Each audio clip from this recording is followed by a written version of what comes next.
Imagínese usted una persona que le hayan clavado, traspasado las manos con un clavo y que su cuerpo esté suspendido sobre esos 3 clavos, los que pusieron en sus pies y los 2 que pusieron en ambas manos.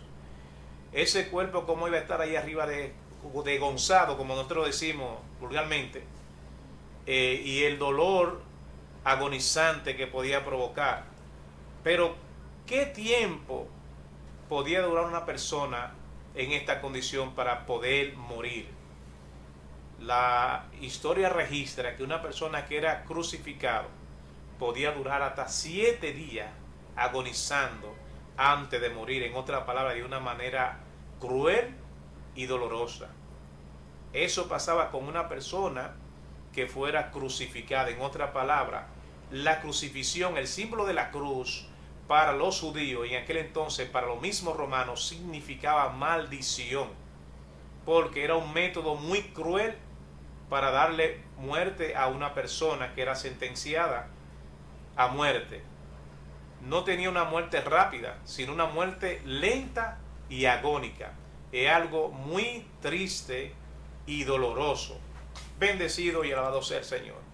Cuando nosotros empezamos a ver esta narración de las Escrituras y empezamos a analizarlo punto a punto, nos podemos dar cuenta el precio que Jesús tuvo que pagar para a nosotros mismos darnos la oportunidad de nosotros alcanzar la salvación sin tener que pagar nosotros mismos la paga. En otra palabra, la consecuencia. Porque la paga del pecado es muerte. Donde hay muerte hay derramamiento de sangre. Y donde hay derramamiento de sangre, entonces hay redención de pecado. Porque en la antigüedad, cuando el pueblo o alguien del pueblo pecaba, tenía que llevar la ofrenda, en otra palabra, el animal que iba a llevar al sacerdote, para que el sacerdote lo llevara al propicio, en otra palabra, lo sacrificara. Pero antes de este animal ser sacrificado, el que llevaba aquel animal tenía que posar la mano sobre aquel animal delante del sacerdote y luego declarar o testificar todos sus pecados que habían cometido.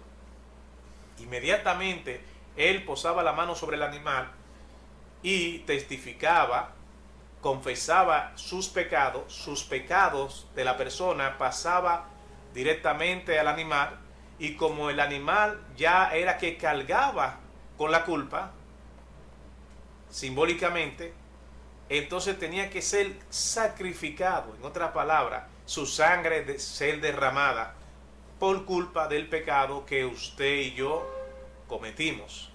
Podemos ver que Jesús tomó el lugar de aquel cordero, porque la palabra lo registra como el cordero inmolado.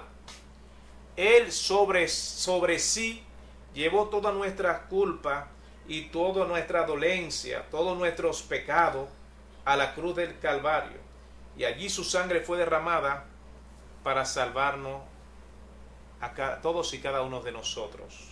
Todo aquel que reconoce a Cristo como su Señor y Salvador tiene la misma oportunidad de ser lavado a través de esa sangre que fue derramada, porque esa sangre fue derramada por toda la humanidad.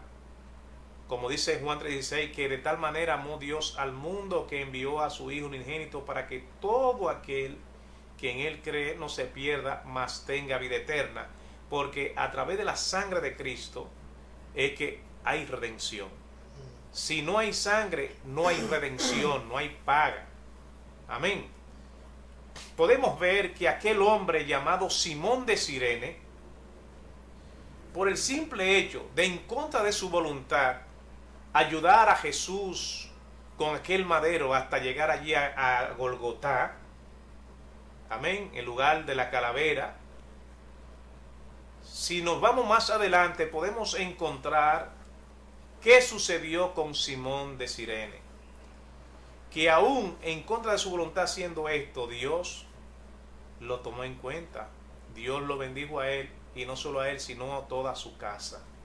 Cuando un cristiano decide hacer lo que Dios le manda, aún en contra de su voluntad lo hace, Dios lo bendice, Dios lo gratifica. Bendecido y alabado sea el Señor. Simón de Cirene tuvo 2 hijos y su esposa. Simón de Cirene reconoció a Cristo como su Señor y Salvador, pero también él y su casa recibieron a Cristo como su Señor y Salvador, porque en aquel momento que tuvo aquel encuentro con Jesús, aún siendo obligado, fue impactado por el Espíritu Santo de Dios. Bendecido sea el Señor. Este hombre tuvo 2 hijos, uno llamado Alejandro y otro Rufo. Y podemos ver en Romanos